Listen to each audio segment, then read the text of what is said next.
Marquette University Law School Poll shows Mary Burke and Scott Walker virtually tied in the governor's race. Charles Benson has been going over those numbers, and he joins us now in the studio. Charles. Yeah, the governor's race is like watching a baseball game that's gone into extra innings, but no one can score a run to win this game.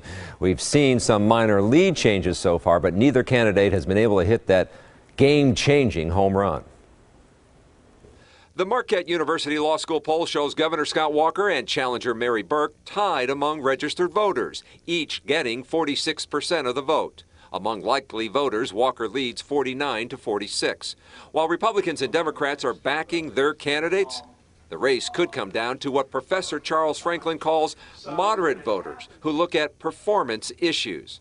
Performance on jobs, performance on the state budget, but also performance in reforms and changes in state policy. Franklin says the poll suggests a slight increase in voter enthusiasm for Republicans. Some of that came at the same time that the governor's campaign launched a series of positive ads arguing for the state being in better shape. The poll also shows voters are getting to know Mary Burke. Less than 30% still don't know enough about her, compared to 70% a few months ago.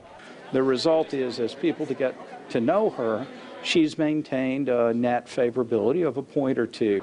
While more and more voters are paying attention to the governor's race, the opposite seems to be happening in the attorney general's race. Nearly 8 out of 10 voters don't even know who's running.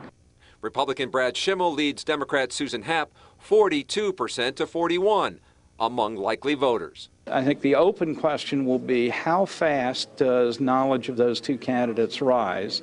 And where does it plateau as we get closer and closer to Election Day? Now, you're going to see in these polls things about registered voters versus likely voters, but pollsters say the better predictor here is the likely voter. Mike and Courtney. All right, thank you, Charles.